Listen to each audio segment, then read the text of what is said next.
Saya Samuel dari SDN 003 Barong Tongko.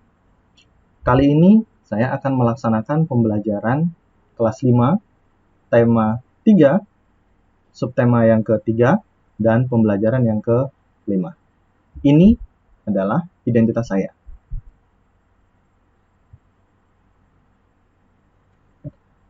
Langsung saja kita ke pembelajarannya.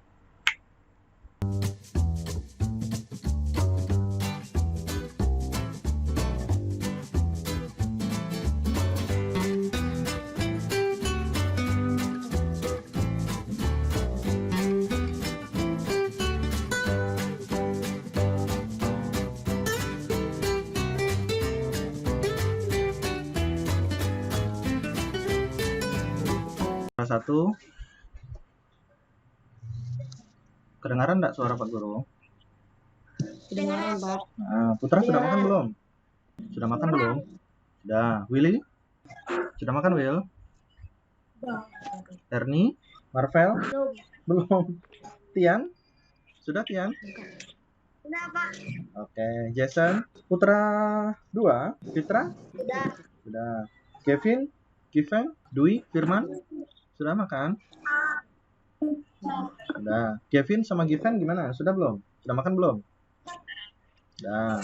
Queen? Udah. Sudah. Belum. Hah? Belum? Belum. Oh iya. Oke. Kita langsung mulai pembelajaran kita kali ini ya. Tapi sebelumnya Pak Guru mau ucapkan selamat pagi semuanya. Kali ini sudah mandi ya. Semuanya sudah mandi, sudah seger gitu. Nah, kita akan mulai kegiatan pembelajaran kita. Kita mengawalinya di dalam doa terlebih dahulu. Bolehkah Pak Guru sekarang minta tolong Putra 1 yang memimpin kita semua untuk berdoa? Teman-teman, mari kita berdoa menurut agama kita masing-masing. Berdoa dimulai.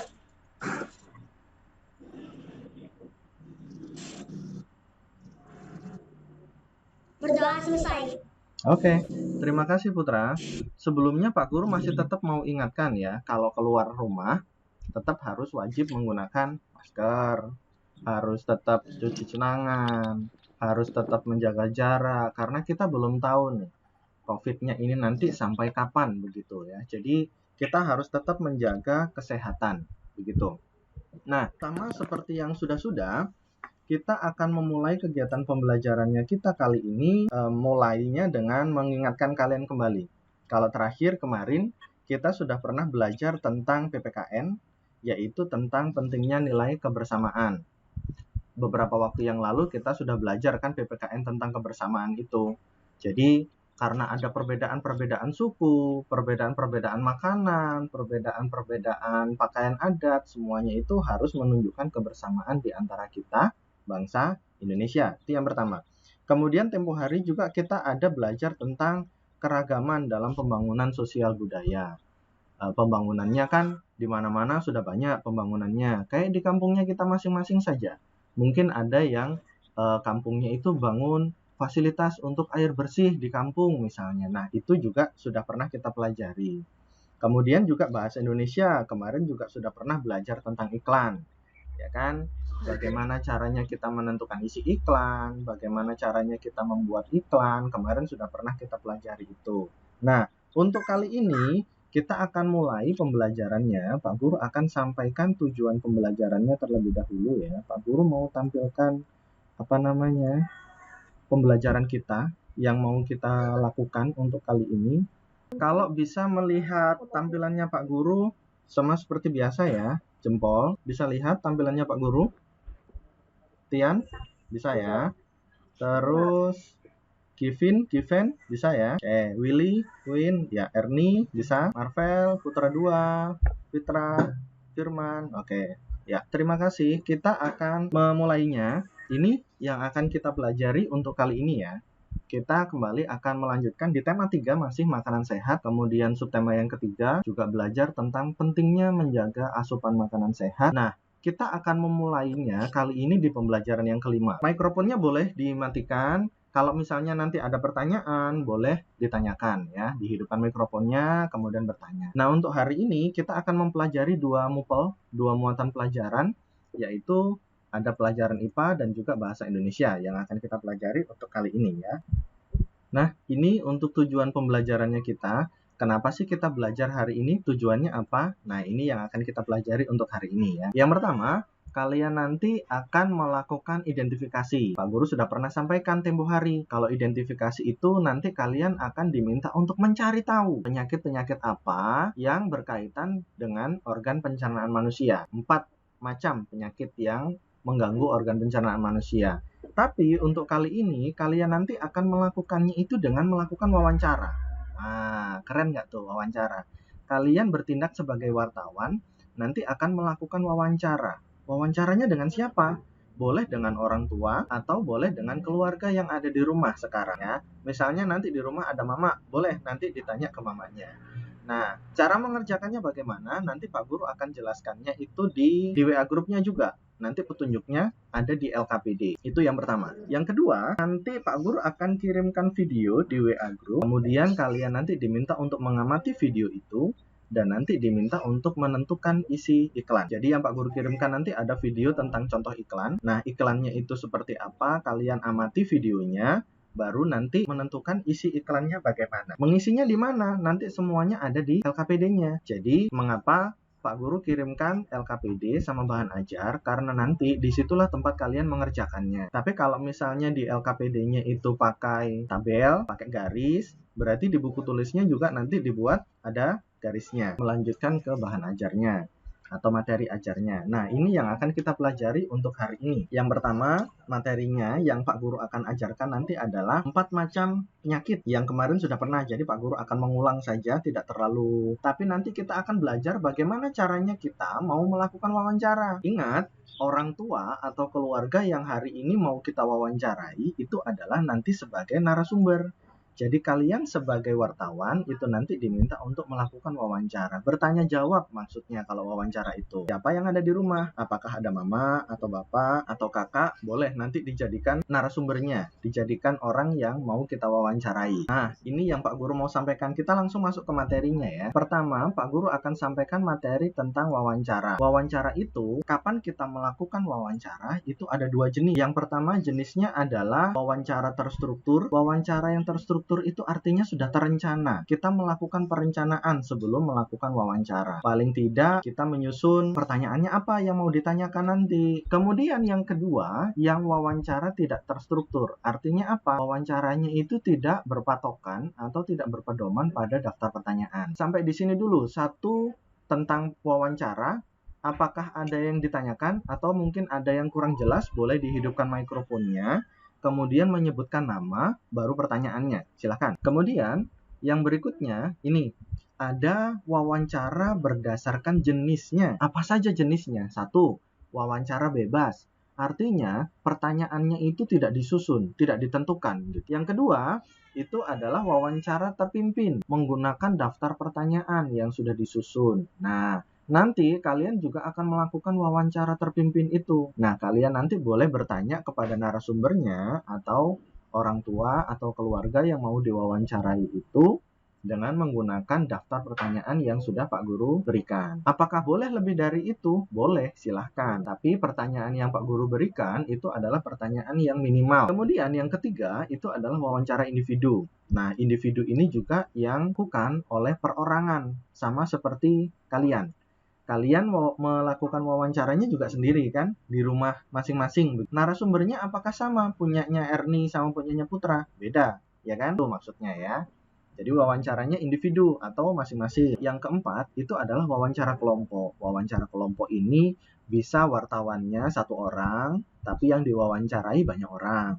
Atau sebaliknya, nanti kalian ada berkelompok 4-5 orang, kemudian tanya kepada 1 orang saja. Nah, itu juga disebut wawancara kelompok. Kelima, ini adalah wawancara konferensi. Wawancara konferensi itu yang paling sering contohnya kalau di televisi itu ada yang artis sedang diwawancarai sama wartawan begitu. Jadi ada mejanya, terus ada mikrofon di atas meja. Wartawannya bertanya bergantian, kemudian artisnya menjawab. Nah, itu yang disebut dengan wawancara konferensi. Kemudian yang keenam itu adalah wawancara yang sifatnya terbuka. Terbuka itu adalah wawancara yang pertanyaannya itu tidak dibatasi. jawabannya itu banyak begitu. Kemudian yang terakhir itu adalah wawancara tertutup. Artinya pertanyaannya itu jawabannya terbatas. Misalnya seperti ini, Bapak tinggalnya di mana? Saya tinggalnya di Kampung Mencimai. Cuman itu jawabannya. Paham ya maksudnya ya? Nah, pertanyaan Pak Guru yang kedua. Dari jenisnya wawancara tadi itu apakah kalian sudah mengerti atau ada pertanyaan? Silahkan kalau mau bertanya terlebih dahulu boleh. Hidupkan mikrofonnya, kemudian menyebutkan nama, baru bertanya. Misalnya ditulis di buku tulisnya saja, boleh juga, nggak apa-apa. Jempolnya. Ya, oke. Kalau sudah mengerti, Pak Guru lanjutkan ke yang berikutnya ya. Karena tadi kita mau melakukan wawancara, nah tahap-tahap sebelum kalian melakukan wawancara. Ada banyak nih, ada 7 tahapannya. Yang pertama, menentukan topik terkait beberapa nama penyakit yang mengganggu organ pencernaan manusia. Jadi topiknya sudah Pak Guru tentukan supaya kalian tidak terlalu sulit. Nomor 2, menentukan narasumber. Narasumbernya itu juga sudah Pak Guru tentukan. Siapa? Misalnya di rumah sekarang ada mama atau ada bapak. Silahkan ditanyakan. Boleh mama bapaknya jadi narasumbernya. Yang nomor 3, ini yang paling penting. Kenapa? Harus mengetahui identitas. Minimal kalian harus tahu, tanya dulu. Namanya siapa? Itu yang harus kalian tulis. Baru bertanya sesuai dengan pertanyaannya. Tanya identitas dulu. Namanya siapa? Baru mengajukan pertanyaannya. Yang keempat, tahapannya itu adalah menghubungi. Nah, nanti setelah Zoom-nya selesai, Pak Guru minta kalian kasih tahu siapa yang ada di rumah itu. Mak, Pak, jangan pergi dulu. Aku nanti ada tugas wawancara. Tapi kalau mau nambah yang lain boleh. Kemudian nomor 5, Pak Guru juga sudah bantu menjelaskan tentang ini, membuat garis besar atau daftar pertanyaan. Nah, pertanyaannya sudah Pak Guru siapkan juga di LKPD. Berarti tinggal enak, sudah melakukan wawancara saja. Gitu ya. Yang nomor 6, mempelajari masalah yang berkaitan dengan topik. Nah, topiknya kan sudah Pak Guru jelaskan tadi ya, nanti tinggal dipelajari sekali lagi. Kemudian, yang nomor 7 itu mempersiapkan alat bantu. Mengapa alat bantunya itu penting? Kan tidak lucu kalau misalnya kalian melakukan wawancara tapi nggak bawa pertanyaan. Ya kan? Atau misalnya kalian mau wawancara tapi nggak bawa pulpen atau pensil. Kayak apa mau menulisnya? Begitu. Jadi harus bawa alat tulis, gitu ya. Oke. Berikutnya. Nah, yang kalian wawancara itu masih tentang yang ini kok. Masih tentang 4 penyakit ini. Masih ingat kan? Masih ingat? Ada 4 ini kan yang kemarin sudah pernah kita pelajari kok. Ada diare, ada mah, ada sembelit, dan ambeien. Masih tanya ini saja. Pak Guru tidak menjelaskan sekali lagi ya, karena yang ini kan sebenarnya sudah ada penjelasannya. Jadi, yang pertama Pak Guru jelaskan sepintas saja, diare itu adalah yang kondisi perut itu nggak enak, sakit, begitu. Terus kalau buang air besar atau BAB, itu BAB-nya itu encer. Ya, BAB-nya itu encer. Nah, itu yang namanya gejala tentang diare. Kemudian biasanya ini perutnya rasanya kram, kemudian kembung, kemudian mual. Nah, kadang kalau BAB-nya itu benar-benar sakit, biasanya sampai ada darah begitu, ya.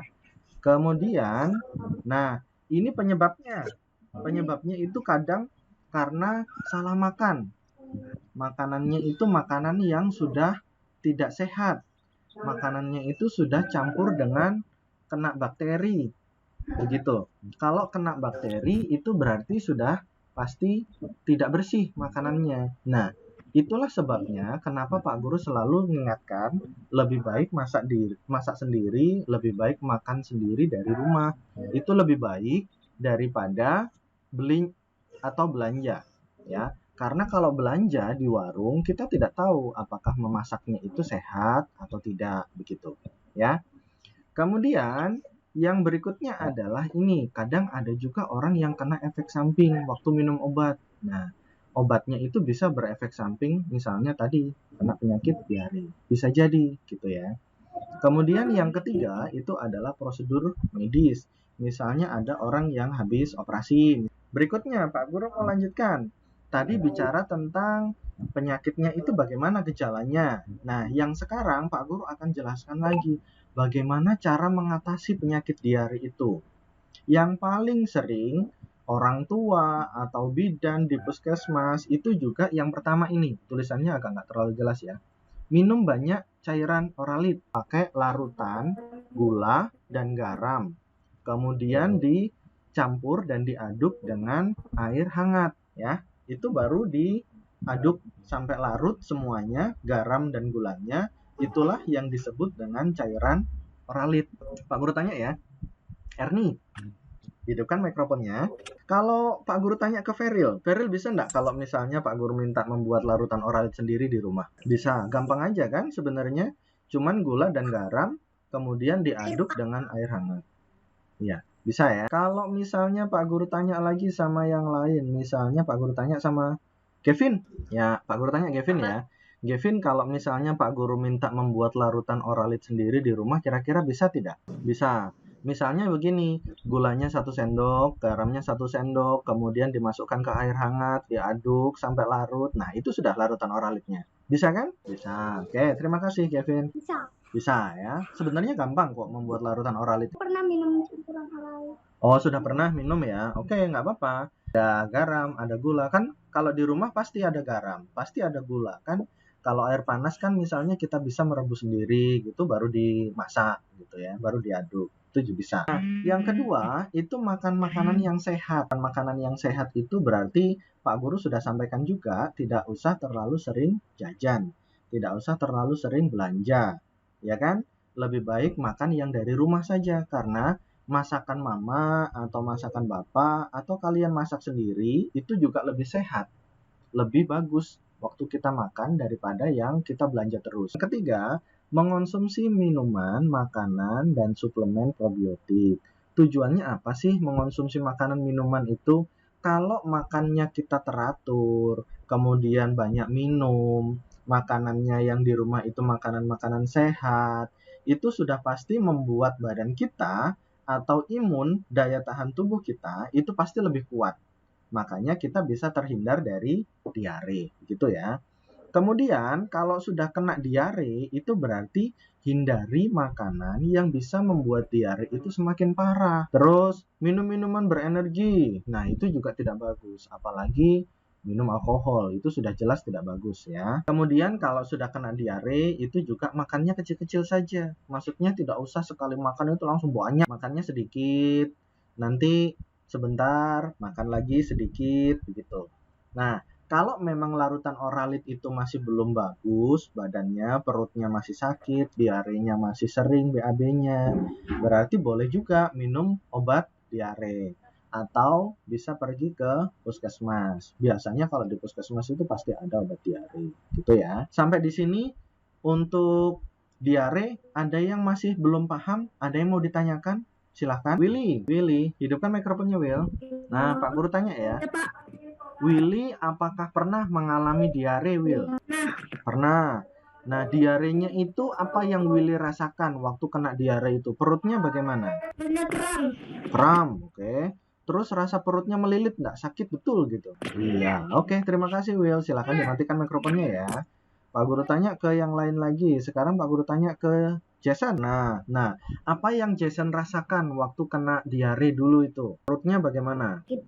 Sakit. Nah, terus apa yang Jason lakukan atau yang Mama lakukan waktu Jason kena diare itu? Mama kasih obat kah atau bagaimana? Kasih obat. Pakai obat. Oke, bagus. Sekarang berikutnya Pak Guru tanya ke Cian. Cian, mikrofonnya dihidupkan Cian. Oke, Cian, Pak Guru masih tanya ya. Kalau misalnya Cian pernah diare, kemudian apa yang Cian lakukan waktu kena diare itu? Makan obat. Minum obat, oke. Ada pergi ke puskesmas enggak kira-kira kemarin? Enggak ya. Minum obat aja sudah sembuh. Sebenarnya Pak Guru dulu juga pernah mengalami MAH itu. Tapi bersyukurnya sudah enggak lagi. Nah, ini. MAH itu sebenarnya masalahnya ada pada dinding lambung. Lambung itu kan tempat kita mengolah makanannya gitu ya. Nah, di situ kadang lebih seringnya itu bermasalah. Kalau dindingnya bermasalah, itu sudah bisa berakibat kena MAH ya. Kemudian penyebabnya Penyebabnya itu adalah infeksi bakteri atau bisa juga karena efek samping waktu minum obat. Nah, infeksi bakteri itu biasanya itu yang terdapat pada makanan. Makanya yang selalu Pak Guru ingatkan adalah makan itu harus makan yang dalam kondisi bersih. Kalau kita makannya itu kondisi bersih, tangannya itu bersih, pasti kita akan terhindar dari bakteri-bakteri. Gejalanya yang muncul kalau misalnya kita terkena MAH itu biasanya nyeri di perut, mual, mau muntah, terus perutnya itu rasanya kembung, sering bersendawa, gitu. Rasanya seperti itu ya. Nah, ini yang paling penting. Siapa tahu nanti ada keluarga, ada adik yang kena MAH. Nah, kalian tahu nih bagaimana cara mengatasi kalau kena MAH. Yang pertama, kurangi makanan pedas. Jadi kalau sudah kena MAH, jangan makan yang pedas ya. Lebih baik dikurangi makan pedasnya. Terus istirahatnya harus cukup. Jangan terlalu lama main gamenya sampai lupa waktunya tidur, sampai lupa waktunya makan. Nah, itu bisa kena terlalu asik main gamenya, lupa jamnya makan. Terlalu asik main gamenya sampai jauh malam, lupa waktunya tidur. Nah, gitu ya, itu berbahaya. Kemudian yang paling sering Pak Guru sampaikan, olahraganya teratur. Tapi olahraga yang teratur itu juga penting supaya kita terhindar dari penyakit-penyakit ya. Nah, ini cara mencegah MAH. Yang pertama, makannya kecil-kecil, sedikit-sedikit. Sekali makan itu jangan langsung satu piring penuh ya. Yang penting sekali makan kita bisa habiskan. Nah, itu cukup istirahat dulu gitu. Nanti kalau sudah mulai terasa lapar 2 jam atau 3 jam berikutnya boleh makan lagi gitu ya. Obat-obatan gitu. Terus banyak minum air putih ya, cara mengatasi kalau sembelit. Kemudian kalau BAB ya jangan ditunda-tunda, rajin olahraga begitu. Terakhir yang keempat, Pak Guru mengingatkan kembali tentang yang ambeien. Ambeien itu pokoknya di daerah anus ya, di daerah waktu kita mau BAB itu sudah yang bermasalah di situ gitu. Penyebabnya ini diarenya yang berkepanjangan, terus kalau BAB itu keras, itu kurang serat namanya. Nah, itu yang bisa membuat ambeien. Kalau punya di rumah boleh tanam lidah buaya karena lidah buaya itu banyak sekali manfaatnya. Kemudian, nah kita masuk ke materi yang akan kita kerjakan kedua. Kita akan belajar lagi tentang iklan. Kemarin sudah Pak Guru ingatkan juga kan pelajaran tentang iklan. Ada yang iklan media elektronik, ada juga yang iklan media cetak. Masih ingat media cetak kemarin itu di mana saja biasanya? Silakan Bud. Masih ingat media cetak di mana saja? Pinggir jalan, betul. Jadi ditonton baik-baik. Kalau sudah ditonton video iklannya, ditonton baik-baik iklannya. Yang kedua, pahami maksud iklannya itu. Boleh kok dengan melakukan catatan-catatan. Isinya apa, kemudian bagaimana cara menggunakan produknya itu, keunggulannya produk itu apa, itu yang nantinya ditulis. Kita sudah di bagian akhir Zoom meetingnya, wawancara, kesimpulannya kita adalah, wawancara tadi kalau dibagi berdasarkan pelaksanaannya, itu ada 2. Wawancaranya pokoknya ngalir. Tian. Nah, ini kalau mau melakukan wawancara tadi tahapannya, pelajarannya yang pertama tadi, nah yang kedua, kalau mau mengamati isi iklan lewat video, itu baik-baik videonya ditonton dulu. Kemudian yang kedua, isi iklannya apa? Cara menggunakannya bagaimana? Baru keunggulannya apa? Itu ya. Fitra, silakan Fitra. Fitra mau tanya. Wawancaranya sekarang kah? Setelah ini, kan kita berdoa dulu. Nah, habis berdoa, Zoom-nya jangan keluar dulu, pergi dulu. Tanya sama mama, sama bapak, atau siapa yang ada di rumah. Suruh di rumah sebentar saja, karena nanti kalian akan wawancara dengan mereka. Kalau sudah, nanti kalian balik lagi ke Zoom sini. Pak, saya sudah tanya sama mama, misalnya. Berdoa dimulai.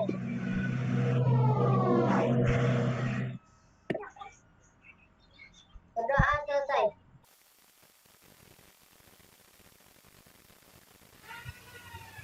Saya akan mengirimkan bahan ajar dan LKPD untuk peserta didik sehingga mereka bisa mengikuti pembelajaran dengan lebih baik. Saya akan melanjutkan dengan mengirimkan lembar kerja. Sepertinya ada satu peserta didik yang kesulitan untuk membuka file dokumen yang saya kirimkan. Jadi saya akan mencoba untuk mengubahnya ke dalam bentuk format yang lain.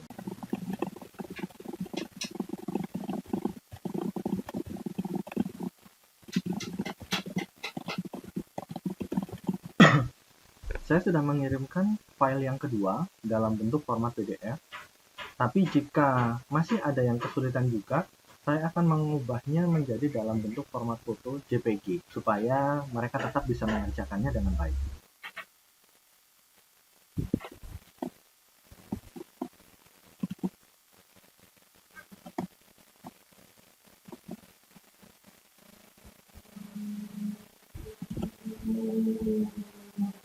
Saya sudah mengirimkan 3 format untuk bahan ajar dan lembar kerja siswa. Format yang pertama saya kirimkan dalam bentuk format Word, tapi ada peserta didik yang tidak bisa mengakses. Jadi saya coba tawarkan opsi yang kedua, yaitu dalam bentuk PDF. Tapi agar tidak ada kesulitan lagi pada peserta didik, maka saya siapkan dalam format yang ketiga, yaitu format JPG per halaman. Jadi ada 3 halaman untuk lembar kerja peserta didik, kemudian ada 4 halaman untuk bahan ajar peserta didik. Peserta didik sudah bisa mengakses bahan ajar dan LKPD-nya. Saya akan mulai melanjutkan kegiatan pembelajaran mengikuti langkah-langkah pendekatan saintifik yang sudah saya tetapkan sebelumnya. Saya akan memberikan referensi, mengingatkan mereka kembali tentang gambar-gambar yang sudah dipelajari pada slide presentasi yang tadi waktu Zoom, untuk mengingatkan mereka apakah mereka masih ingat tentang materi yang baru saja disampaikan.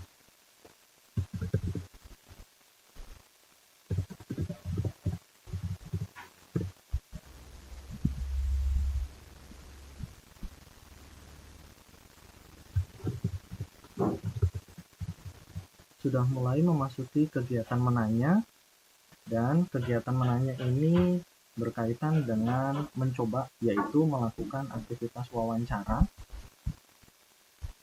Di halaman pertama sudah saya coba untuk membuat panduan tentang beberapa gangguan pada organ pencernaan yang akan mereka gunakan sebagai bahan untuk melakukan kegiatan wawancara. Sekarang saya akan mencoba untuk memberikan petunjuk agar mereka mulai melakukan wawancara menggunakan bahan pertanyaan yang ada di LKPD halaman kedua. Sekarang peserta didik sudah mulai melakukan wawancaranya dengan orang tua, dengan keluarga, atau boleh juga dengan tetangga yang terdekat dengan mereka untuk menyelesaikan LKPD halaman kedua, yaitu terkait wawancara tentang gangguan pada organ-organ pencernaan manusia. Ada yang bertanya boleh menggunakan buku gambar? Ya, saatnya untuk mereka menyelesaikan wawancara yang telah mereka lakukan. Sebentar lagi saya akan coba untuk meminta peserta didik mengumpulkan LKPD halaman kedua. Sudah mulai ada peserta didik yang mengerjakan wawancaranya di LKPD-nya,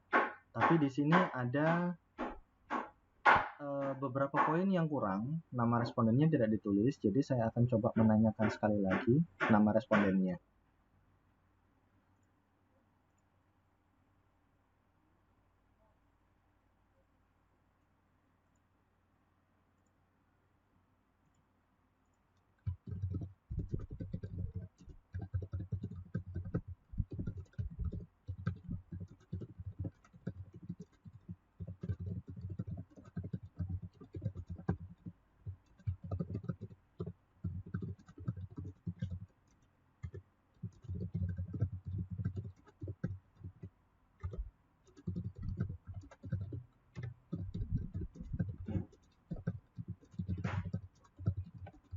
Sudah ada beberapa peserta didik yang mengumpulkan pekerjaannya, dan ada beberapa masukan yang sudah saya berikan kepada peserta didik yang sudah mengumpulkan pekerjaannya tadi. Misalnya seperti ini, tabelnya yang dibuat sudah bagus.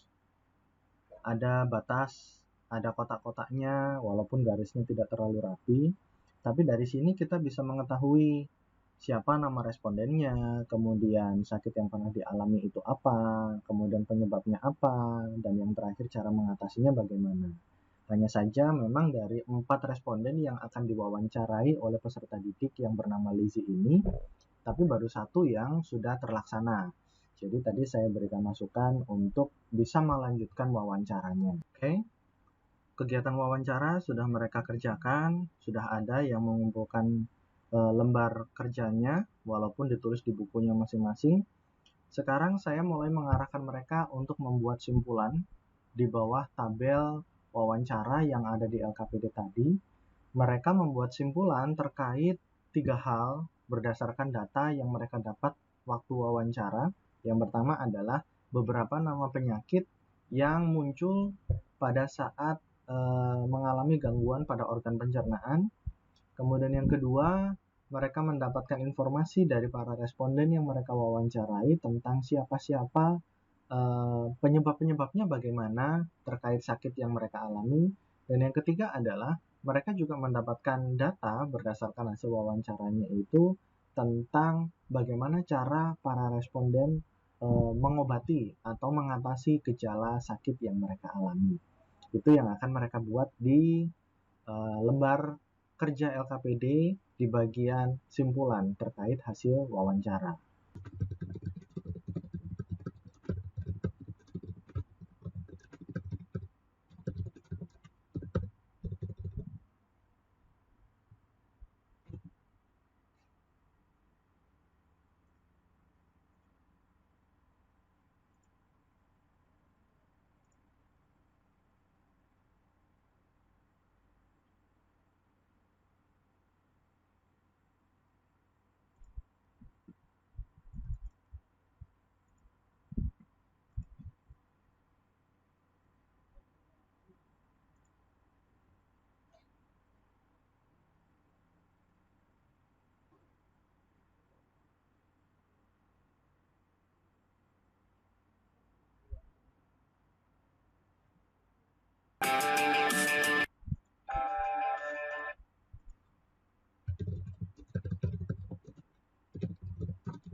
Saya mengirimkan satu video iklan sebuah produk, iklan sepatu. Nah, di situ nanti peserta didik diminta untuk melakukan pengamatan terhadap video yang saya kirimkan. Kemudian saya akan coba untuk memberikan beberapa pertanyaan di WA Group melalui fitur chatting supaya peserta didik bisa menjawab dengan langsung saja terkait beberapa pertanyaan tentang video yang ada. Misalnya di sini saya coba nanti akan menuliskan aktivitas apa saja yang ada di dalam video itu. Kemudian di mana saja tempat yang terlihat di dalam video itu.